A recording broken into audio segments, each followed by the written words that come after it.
Welcome, wanderers, light workers, seekers on the path, all awakening beings.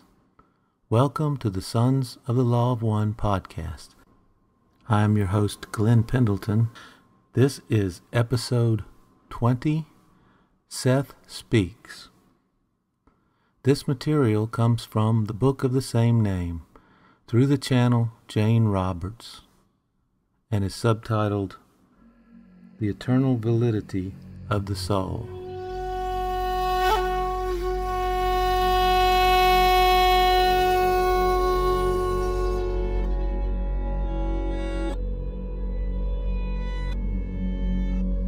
You have heard of ghost hunters.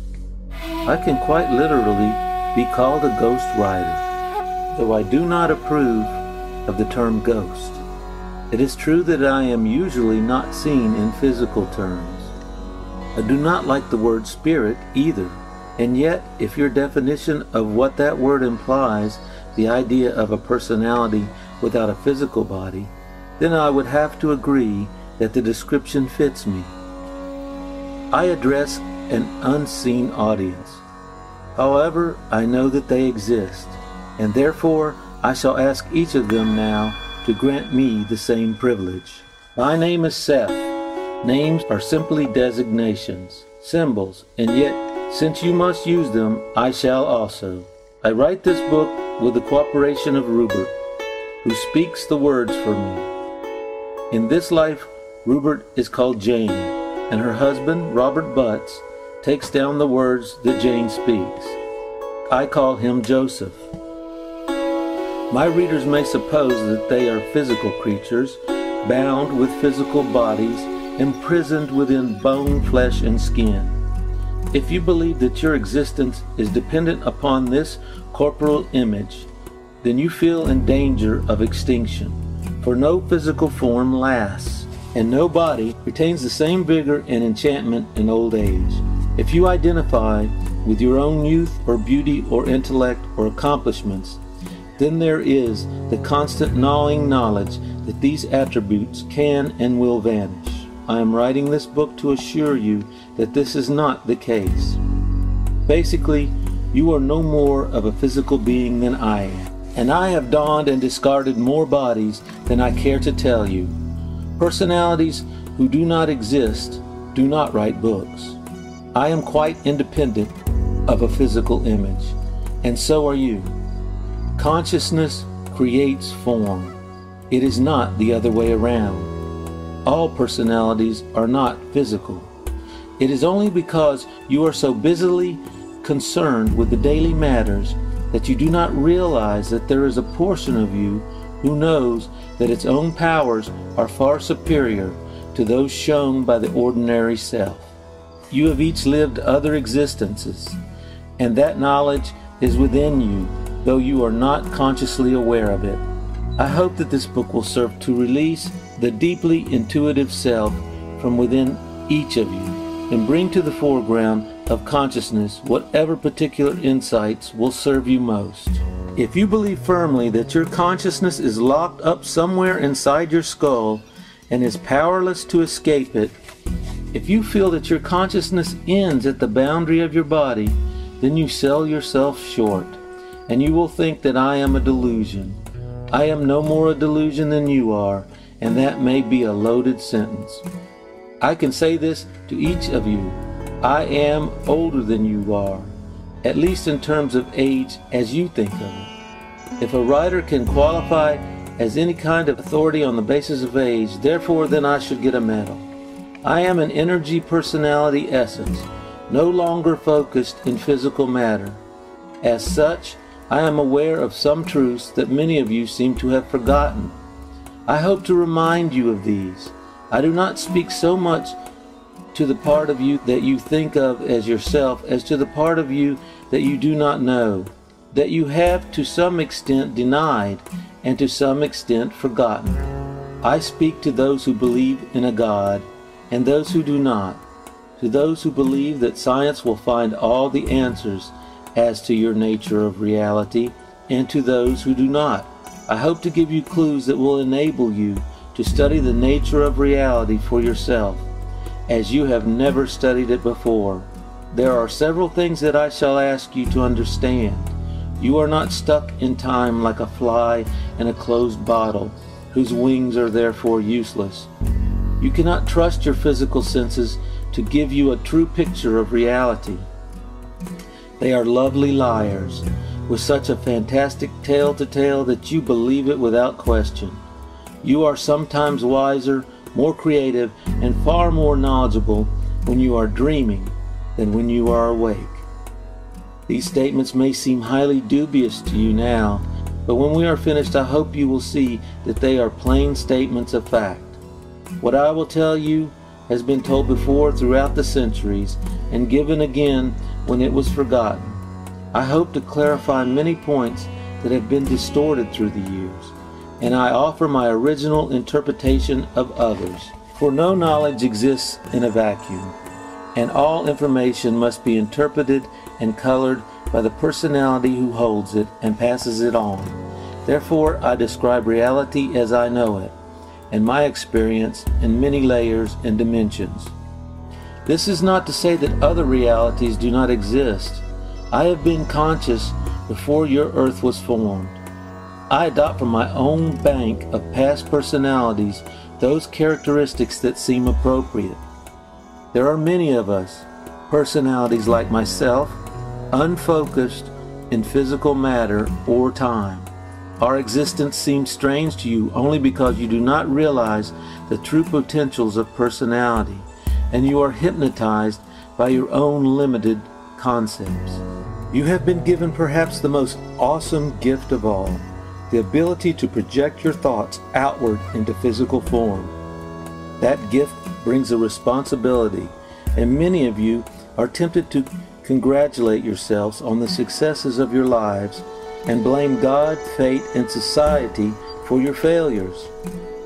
In like manner, mankind has a tendency to project its own guilt and his own errors upon a Father God image, who it seems must grow weary of so many complaints.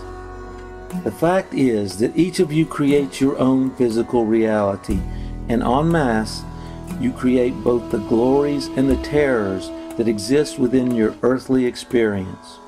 Until you realize that you are the creators, you will refuse to accept this responsibility. Nor can you blame a devil for the world's misfortunes. You have grown sophisticated enough to realize that the devil is a projection of your own psyche, but you have not grown wise enough to learn how to use your creativity constructively. As a race, you have grown ego-bound instead, head in a spiritual rigidity, with the intuitive portions of the self either denied or distorted beyond any recognition. Consciousness is a way of perceiving the various dimensions of reality. Consciousness, as you know it, is highly specialized. The physical senses allow you to perceive the three-dimensional world, and yet, by their very nature, can inhibit the perception of other equally valid dimensions. Most of you identify with your daily physically oriented self. You would not think of identifying with one portion of your body and ignoring all the other parts, and yet you are doing the same thing when you imagine that the egotistical self carries the burden of your identity. I am telling you that you are not a cosmic bag of bones and flesh, thrown together through some mixture of chemicals and elements. I am telling you that your consciousness is not some fiery product, formed merely accidentally through the inner workings of chemical components. You are not a forsaken offshoot of physical matter, nor is your consciousness meant to vanish like a puff of smoke. Instead, you form the physical body that you know at a deeply unconscious level with great discrimination, miraculous clarity, and intimate unconscious knowledge of each minute cell that composes it. This is not meant symbolically. Now, because your conscious mind, as you think of it, is not aware of these activities, you do not identify with the inner portions of yourselves. You prefer to identify with the part of you who watches the television, or cooks, or works, the part you think knows what it is doing.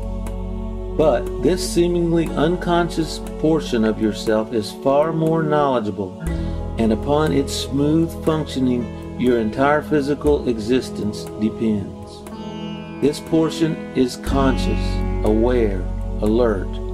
It is you, so focused in physical reality, who do not listen to its voice, who do not understand that it is great physiological strength from which your personality-oriented self springs. I call this seemingly unconscious the inner ego, for it directs inner activities. It correlates information that is perceived not through the physical senses, but through inner channels. It is the inner perceiver of reality that exists beyond the three-dimensional. It carries within it the memory of each of your past existences. It looks into subjective dimensions that are literally infinite. And from these subjective dimensions, all objective realities flow. All necessary information is given to you through these inner channels, and unbelievable inner activities take place before you can so much as lift a finger, flicker an eyelid, or read this sentence upon a page. This portion of your identity is quite natively clairvoyant and telepathic, so that you are warned of disasters before they occur. Whether or not you consciously accept the message, all the communication takes place long before a word is spoken. The outer ego and the inner ego operate together, the one to enable you to manipulate in the world that you know, the other to bring you those delicate inner perceptions without which physical existence could not be maintained. There is, however, a portion of you, the deeper identity, who forms both the inner ego and the outer ego, who decided that you would be a physical being in this place and in this time. This is the core of your identity, the psychic seed from which you sprang, the multi-dimensional personality of which you are part. For those of you who wonder where I place the subconscious, as psychologists think of it, you can imagine it as a meeting place, so to speak, between the outer and inner egos. You must understand that there are no real divisions to the self. However, so we speak of various portions only to make the basic idea clear. You cannot understand yourselves, and you cannot accept my independent existence until you get rid of the notion that personality is a here and now attribute of consciousness. Now, some of the things that I may say about physical reality may startle you, but remember that I am viewing it from an entirely different standpoint. You are presently focused entirely within it, wondering perhaps what else, if anything, there may be outside. I am outside, returning momentarily to a dimension that I know and love. I am not, in your terms, a resident, however. While I have a psychic passport, there are still some problems of translation, inconveniences of entry that I must contend with. And so while I have a physical address, I may still be able to point out some very strange and miraculous psychic and psychological structures within your own system of reality that you have ignored. The self that you know is but one fragment of your entire identity. These fragment selves are not strung together, however, like beads on a string. They are more like various skins of an onion or segments of an orange, all connected through the one vitality and growing out into various realities while springing from the same source. I am not comparing personality to an orange or an onion, but I want to emphasize that as these things grow from within outward, so does each fragment of the self. You observe the outside aspects of objects. Your physical senses permit you to perceive the exterior forms to which you then react. But your physical senses, to some extent, force you to perceive reality in this manner. And the inside vitality within matter and form is not so apparent. There is consciousness even within a nail, but few will take me seriously enough to stop in mid-sentence and say good morning or good afternoon to the nearest nail they can find, stuck in a piece of wood. Nevertheless, the atoms and molecules within the nail do possess their own kind of consciousness. The atoms and molecules that make up the pages of a book are also, within their own level, aware. Nothing exists, neither rock, mineral, plant, animal, or air, that is not filled with consciousness of its own kind. So you can stand amid a constant, vital commotion, a gestalt of aware energy, and you are yourselves physically composed of the conscious cells that carry within themselves the realization of their own identity, that cooperate willingly to form the corporal structure that is your physical body. I am saying, of course, there is no such thing as dead matter. There is no object that was not formed by consciousness, and each consciousness, regardless of its degree, rejoices in sensation and creativity. You cannot understand what you are unless you understand such matters.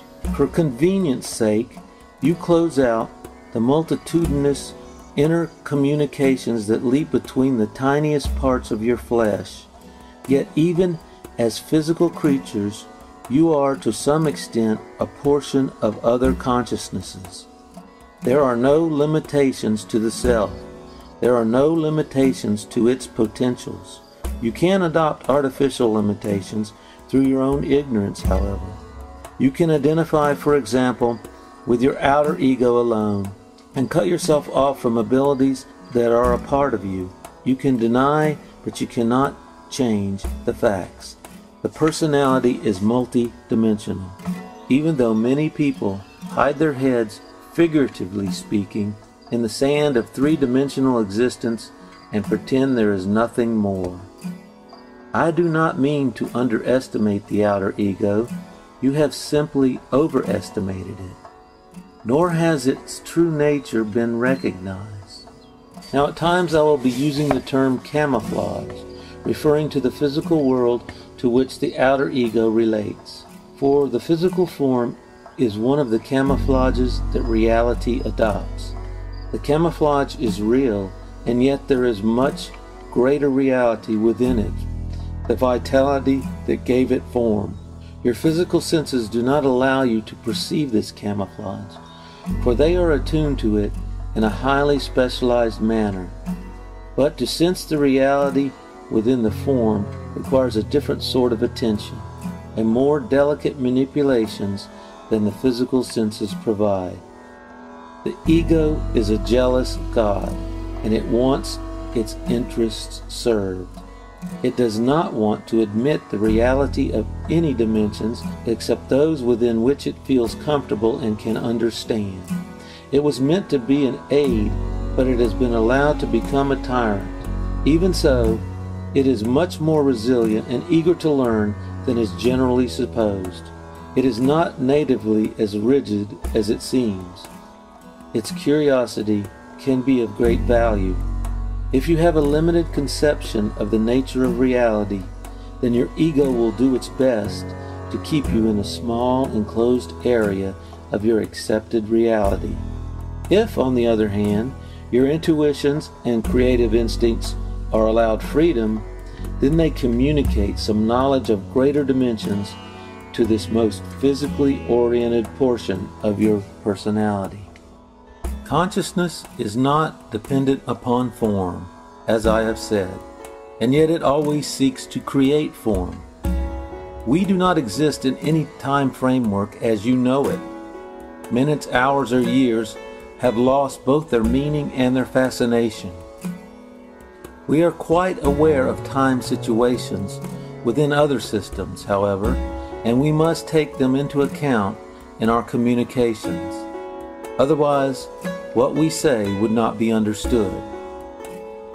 There are no real barriers to separate the systems of which I speak.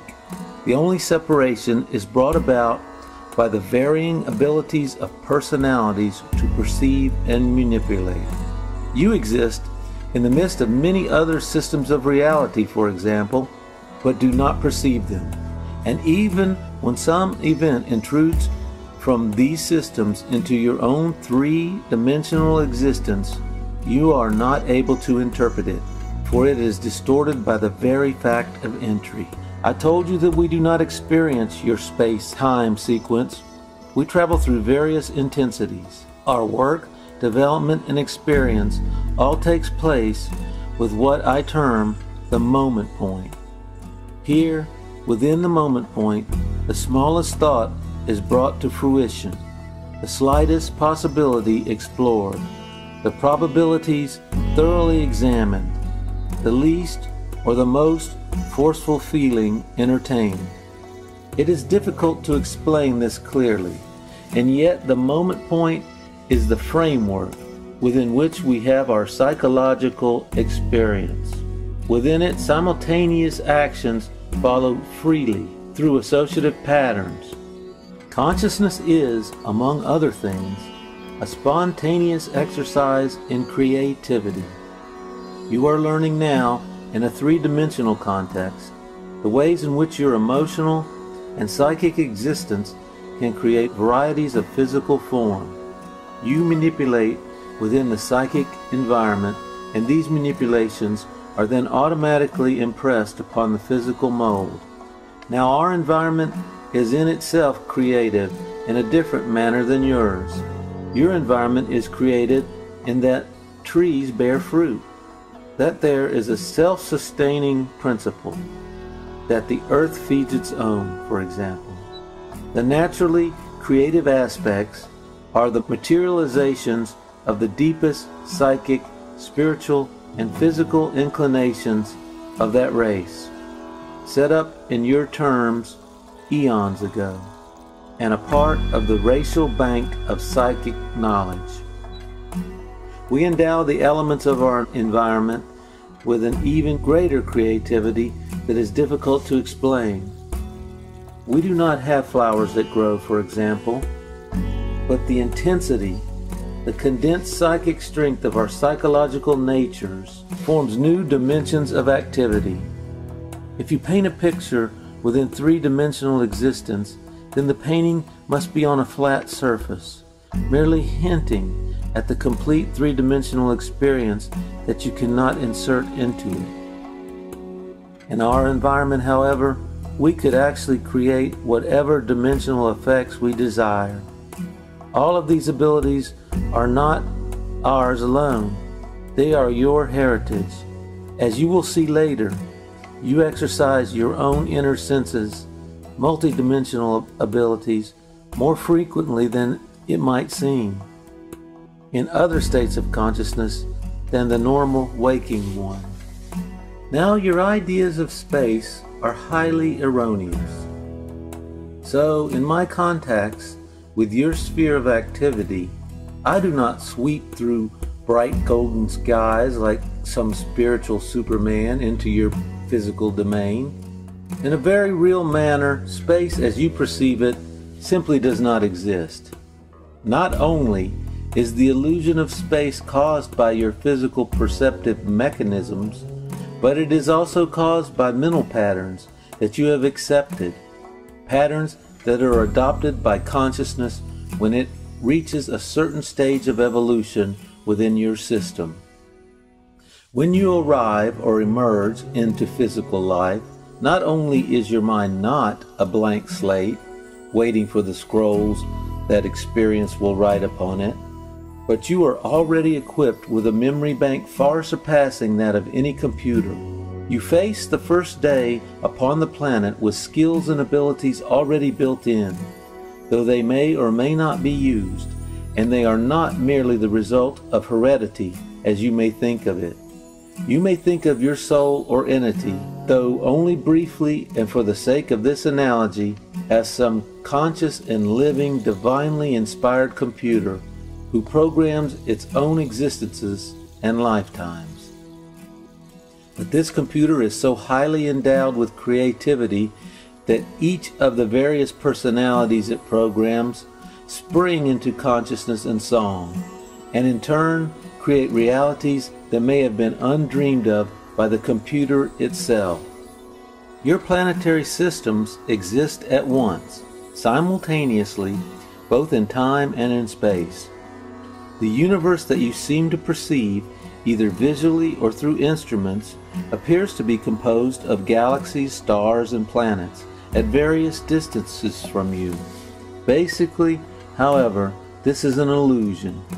Your senses and your very existence as physical creatures program you to perceive the universe in such a way. The universe as you know it is your interpretation of events as they intrude upon your three-dimensional reality. The events are mental. This does not mean that you cannot travel to other planets within the physical universe. When I enter your system, I move through a series of mental and psychic events. You would interpret these events as space and time, and so often I must use these terms, for I must use your language rather than my own. Root assumptions are those built-in ideas of reality of which I spoke, those agreements upon which you base your ideas of existence. Space and time, for example, are root assumptions. Each system of reality has its own set of such agreements. When I communicate within your system, I must use and understand the root assumptions upon which it is based.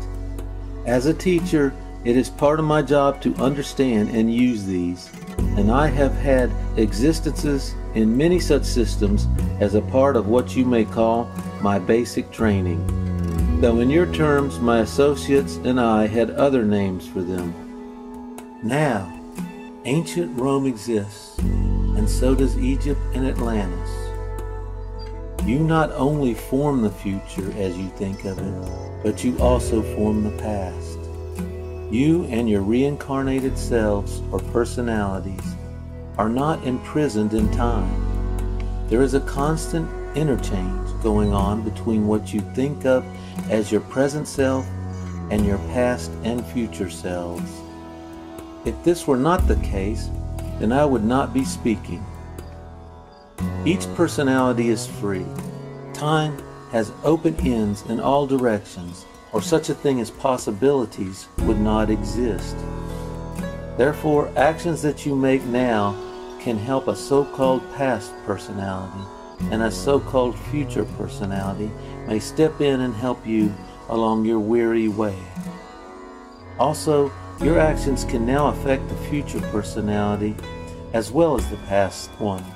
You must try to stretch your imagination and feel these realities, because the intellect alone cannot comprehend them. Psychological time is your best method for perceiving these actualities. All of your so-called past exist within you now, and you can recapture your memories and discover what they are. You are not imprisoned in time unless you believe that you are. And there is nothing more important than belief. If you believe that you exist only within the context of this life, that you are born only to death and annihilation, then you will not use your freedoms in this existence. You deny your abilities when they show themselves. Yet no one forces this bondage upon you but yourself. To understand your multi-dimensional self is to use it. You must realize that you do not form events alone. You are involved in a cooperative venture. Usually, then you alone are not responsible for an event, because others participate in its creation for their own reasons. The question cannot be answered simply. Each consciousness has its own defense system and its own vitality. You should trust your own. You cooperate together to form the physical reality that you know, telepathically through ways and means that are unknown to you. Often, the suggestion involved in a dream brings about the event. So it seems when the dream becomes real that you have looked into the future that already existed. Instead, you have formed the event, not realizing that it had its origins at the time you slept. All of existence and consciousness is interwoven. Only when you think of the soul as something different, separate, and therefore closed, are you led to consider a separate God, a personality that seems to be apart from creation.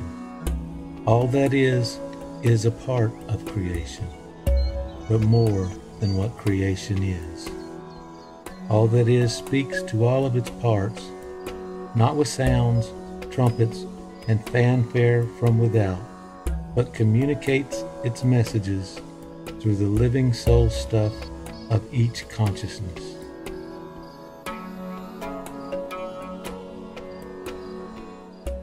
Please go to the sonsofthelawof1.com and subscribe to the podcast to have each episode sent to you as they are published. You may also avail yourself of the Law of One directory of sites, the PDF vault, videos, and more. For more information on the Seth materials or to purchase the books, please go to amberallen.com. That is AMBERALLEN. The music for this podcast was Rejuvenescence by Tom Lewis and is available at magnitudes.com or through a link on the music credit pages on the sonsofthelawof1.com. That's all for now. Love and light to all.